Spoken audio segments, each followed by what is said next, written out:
Gibran bisa batal jadi wapres loh kalau gugatan yang diajukan oleh PDI Perjuangan ke Pengadilan Tata Usaha Negara ini dikabulkan.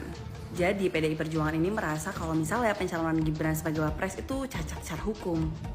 Yang bermasalah bagi kami Gibran, bagi kami ya tidak bisa dilantik, walaupun KPU memutuskan ini tidak bisa dilantik. Orang bermasalah putusan yang cacat hukum, artinya ditemukan nanti kalau ini oleh mata terbukti cacat, berarti karena tidak bisa itu tidak dikirim ke DPR kok bisa ini, artinya putusan MK mengenai batas umur itu tidak sah.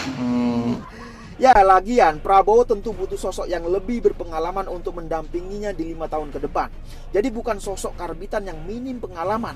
Dan yang sedang santer dibicarakan saat ini sebagai sosok pengganti Gibran adalah Puan Maharani. Ya, memang banyak yang menilai bahasanya Puan Maharani itu jauh lebih berpengalaman dan matang ketimbang dengan Gibran yang hanya matang karena melalui proses pengkarbitan. Jadi kalau mau dibandingkan ya sangat jauh lah. Puan ini kan pernah menjadi anggota DPR RI, kemudian juga pernah menjadi menteri dan ketua DPR RI. Jadi sangat jauh sekali lah. Jadi kalau soal pengalaman ya sudah tidak bisa diragukan lagi lah. Apalagi kalau diperhatikan ya, Puan akhir-akhir ini memang sering terlihat bersama dengan Prabowo.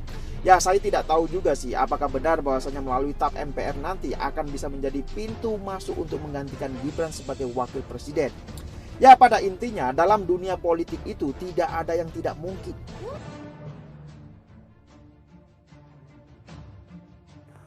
Status pelantikan terancam batal. Nasib Gibran ditentukan 10 Oktober 2024.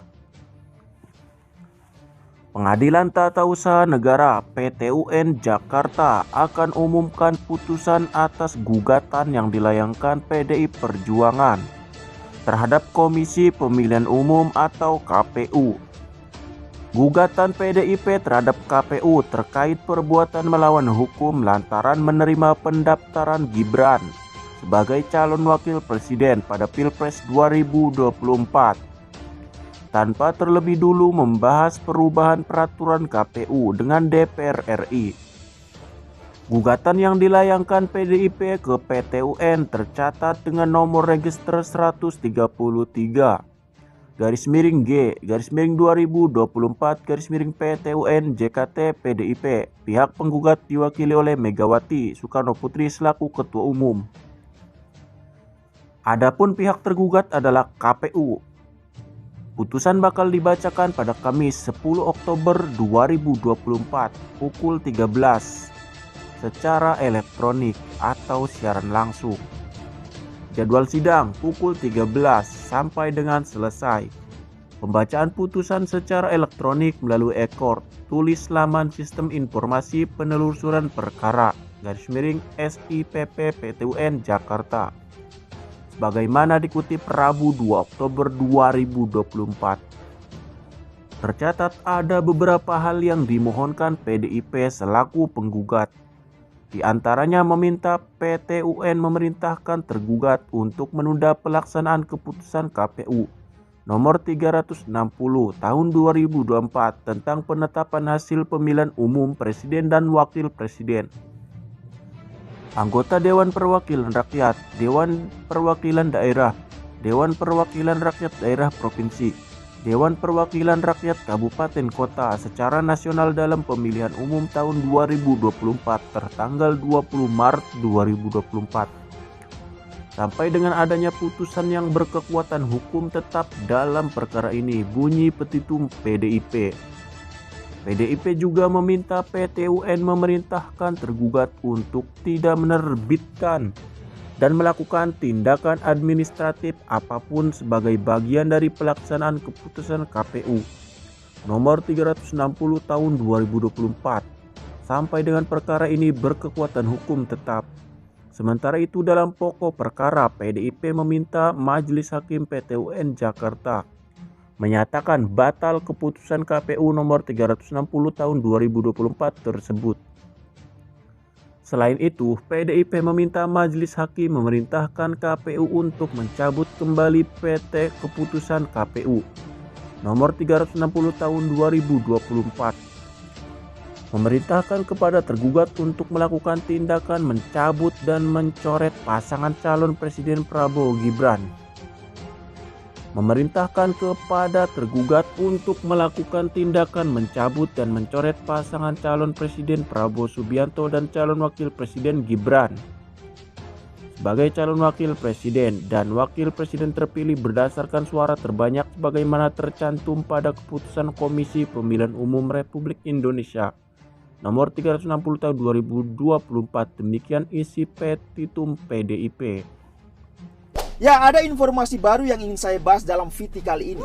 Jadi, untuk pelantikan presiden dan wakil presiden 2024 nanti adalah adanya peraturan MPR atau TAP MPR mengenai tata tertib yang mencakup pelantikan presiden dan wakil presiden RI.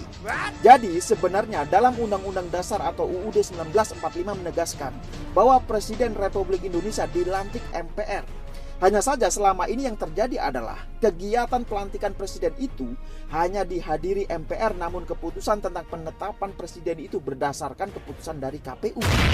Nah, untuk pelantikan presiden terpilih yang akan datang berdasarkan surat keputusan dari KPU itu, kemudian MPR RI akan menerbitkan TAP MPR khususnya tentang pelantikan presiden dan wakil presiden terpilih. Nah, pertanyaannya adalah apakah mungkin dengan penerbitan TAP MPR ini akan menjadi pintu masuk untuk bisa menggantikan posisi Fufu Fafa sebagai wakil presiden? Nah, apakah benar seperti itu?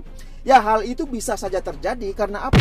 Karena dengan ketetapan atau TAP MPR yang berlaku, maka MPR kembali akan melaksanakan sesuai dengan kewenangannya, yaitu melantik presiden dan wakil presiden terpilih. Jadi, keberadaan ketetapan MPR tentang pelantikan presiden dan wakil presiden ini tertuang dalam perubahan tata tertib MPR, yaitu pada pasal 120 ayat 3 yang berbunyi pelantikan presiden dan wakil presiden ditetapkan dengan ketetapan TAP MPR.